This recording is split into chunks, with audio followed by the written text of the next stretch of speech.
Hello everyone, that's right, you guessed it, Cat Dad Things back here in Guild Wars 2. I'm busy getting a little waypoint shower here going on with some energy, but this time I think I might have found us another gold farm for Central Tyria. Again, you don't have to have the expansions to be in this area. You do have to level up a little bit to get to this part of the map, of course, because it's 60 through 70, so it's not something you can just walk into right off the bat in the game. But even if you have the free-to-play, you can start grinding out those levels and get here if you so wish. But it's called Merkvale, this section of the map here. So if we go to the overworld, you see all the maps, all the zones, blah blah blah. You go down towards the Steam Spur Mountains. You're in Mount Maelstrom. There's actually some events here that people still come to. There's a boss fight, a world boss, and things like that. So there's still some action here. There's a dungeon as well, Crucible of Eternity. It's fun, you know. I like doing it at least. Anyway, we're not talking about that. We're talking about the gold farm, so the lower left-hand side of the map, in a place called Merkvale. Now, it's nothing revolutionary. We're not getting a new type of item that we're selling. We're actually getting luminous dust, but it's something different. If you kind of get tired of the old farm and you're like, man, I need some new scenery, I need some new mobs, here you go. This is the perfect situation. So we're fighting risen compatriots, and it's a little route that I've been able to establish down here. It's not as mob dense as maybe some of the other areas, but what's nice about this is that there's no one here. I never see competition in here. So it doesn't need to be that mob dense, because even when you do the route, you are just fine. See, look, first kill, luminous dust, there you go. And because these are different kinds of units, they do drop some of these like medium moldy bags or something like that. Excuse me. And they drop some like medium moldy bags, which you can open for items, but they kind of sell for like 2 silver, 50 copper, something like that. So either way, my voice sounds a little scratchy. I'm getting kind of sick, so sorry about that. But either way, we're going to do the normal setup. We're going to go to our items here. We're going to grab ourselves some magic vine with our food and with our utility item, and we're just going to kind of grind it out for a half hour. And I'm going to clear up some inventory space real quick, and we're going to see just how many things that we get. Alright, we're back now. I had to make a quick trip to Lion's Arch because I still am terrible at item wars, bank wars, whatever, inventory wars, whatever you want to call it. I really suck at it. Maybe I need to watch a guide on that. But I cleared up some space here. I just kept one of the piles of luminous dust so we can know. You can see I have 0 in storage except for this one here, obviously, so we'll just -1 from the total later.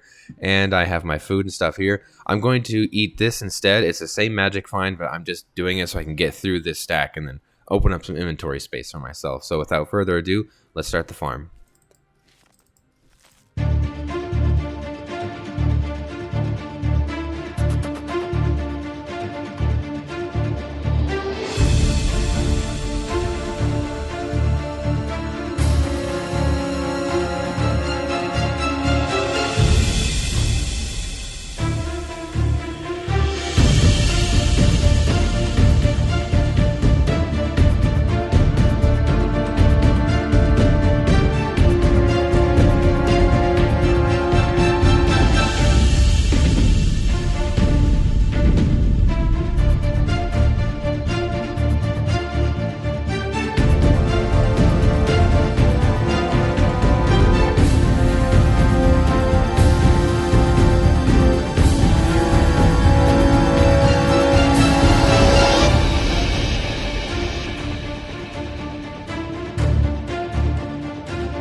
Alrighty, that is time. So, some things about this little farm. I guess I should have mentioned it's good to run stability. I didn't have it on right away, but I have a little bit of stability because yeah, you may not be trying to time it like I was in a half an hour, but it kind of gets annoying after a while spending all that time on the ground because they do tend to knock you down. So I run my signet, helped out a lot.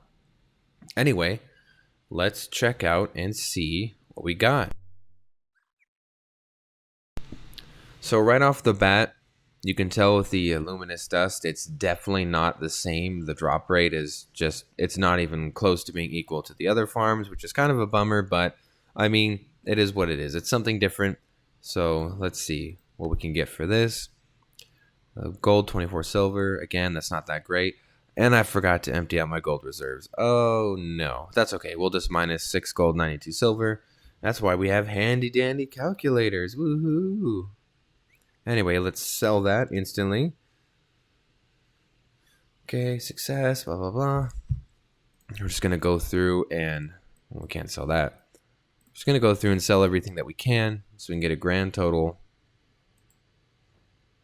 So I did stumble across this randomly as I was going through my world map completion. The frayed rag's not that great. I'm still going to be looking for different areas because I do like grinding open world mobs, especially after a day of work.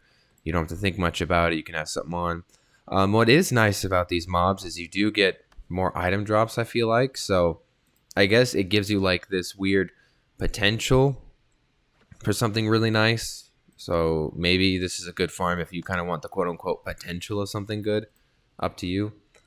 Let's see, as we're going along here. So we do get these moldy bags because here at Cat Dad Things we do like a nice moist medium moldy bag. They sell for a decent amount, you know, nothing crazy. I guess you could do the sell order, get a little bit more out of it, and that's because they have materials on the inside, so you could open them and see. You might get something really nice, you might not. I don't know. I guess this is the gamble gold farm. This is the potential gold farm, not the consistent one. But for the sake of this video, we're just going to outright sell them. Got about 19. Get our old pal, the metal scrap. You get a lot of those from the previous farms. So we're just going to sell that. And watch all this stuff just skyrocket to the moon. Woohoo. Some claws. Some more mats. So these, you know, they're pretty nifty. They're not too bad. We didn't get a lot of them. That's the sad part. Didn't get a lot of these kind of mats. But that's the tier that these fall in.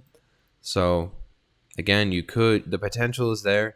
Well, these are so terrible. Large claws are worth almost nothing. But sharp claws, I do believe, yes, they sell a little bit better.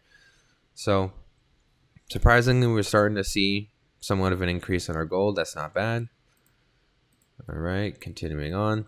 Now, the sad thing about items, the ones that like are discovered, they always sell less than just the scrap.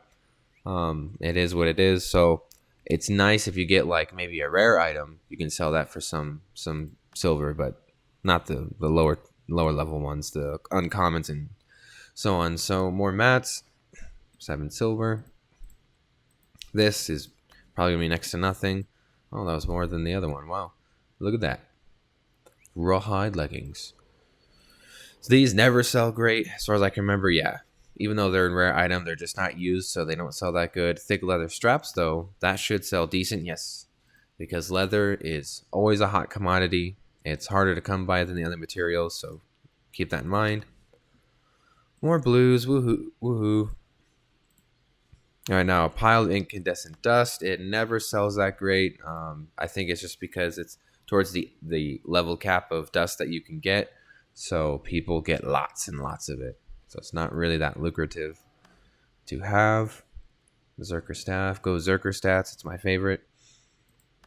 And then our last item. Can't even sell it. You can only list it. Well, that's that then. So, yeah, as I said, the farm, it isn't that great if you're looking at just straight up potential profit.